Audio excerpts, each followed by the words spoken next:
This was my swing when I first started golf 3 years ago as a 48 handicap, and this is my swing today as a 12 handicap. Over the past 3 years, I've learned a lot about the full swing. Some things worked, some didn't. In today's video, I've chosen 4 key lessons that made the biggest difference in my game, and I think everybody should know them. In a previous video, I shared the strategies that helped me lower my handicap. This time, I'm focusing on the swing and the swing only. These are the 4 swing epiphanies that took me from a 48 handicap to a 12 handicap. Let's get into it. One of the biggest game changers for me, swing-wise, has been eliminating my sway. If you have a face-on video of yourself recently, you might want to check this right now. If you take the backswing like this, where your right hip and your right arm is going towards the right together, in the downswing, right? Because we're assuming we finished a backswing at this point. We have to set our left back and do the downswing at the same time. That becomes very hard to be consistent. So one really important concept is to actually move your hip the other way during is the important part here, during your backswing, so that at the start of your downswing, you can just worry about your arms, like your weight has already moved left. Remember, the correct pattern is your right hip actually goes towards the target while your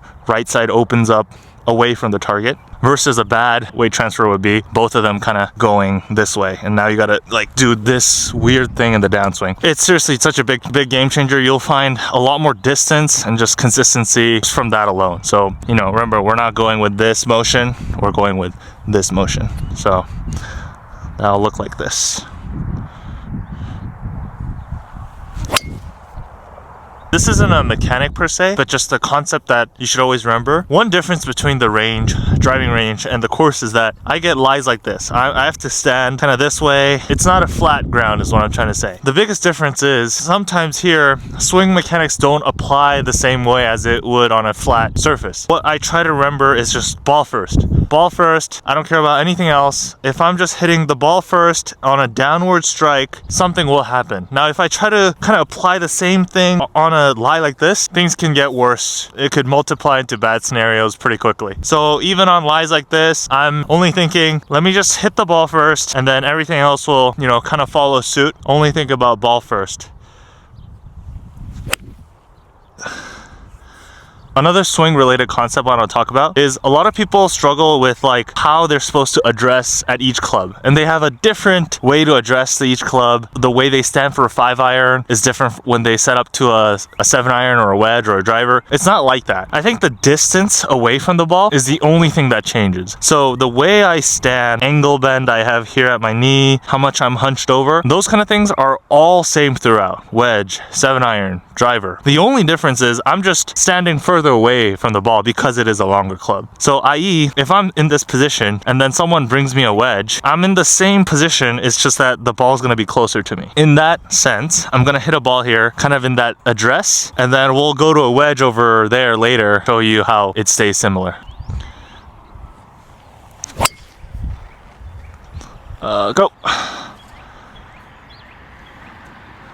Okay, and now I have a wedge, and I just want to show you what I meant, as in like I'm gonna set up this wedge like I'm hitting a driver, I mean this ball, and then I'm just gonna get closer to it while keeping all my angles same, and obviously put it in the middle of my stance, and there you go. That's how far away I'm gonna stand away from this wedge. As far as angles go here, it feels the exact same as my driver, and that makes it really consistent throughout your clubs, because if you have a different way to stand for each club, this way for a 5-iron, this way for a 2-iron, this way for a 3-wood, it gets way too complicated. So this is a good way to just make sure it's simple enough for you, and it'll help you keep it consistent. So let me hit this wedge right here.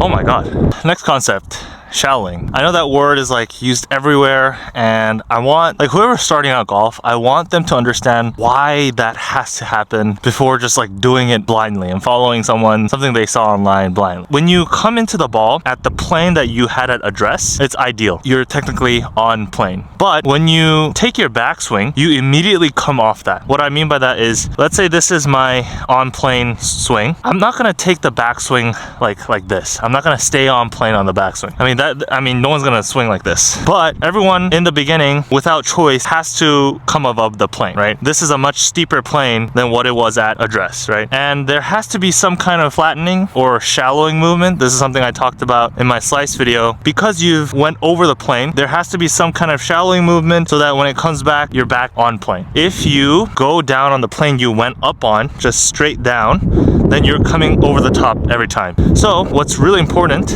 is to, rather than feeling like the club falls in front of you like that, it almost feels like the club falls behind you and gets back on plane. So you're drawing this big kind of circle here. So it's like over the plane, draw a circle, now it comes under the plane, and it's behind you and you can hit it on plane. So let me show you guys that real quick.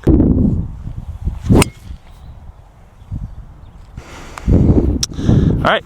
If you're still watching this video, thank you so much for watching. In your next range session, try these out. I think these tips are really easy to apply, and try them out in your next range session. And once you feel comfortable with it, bring it to the course and you'll see the results yourself.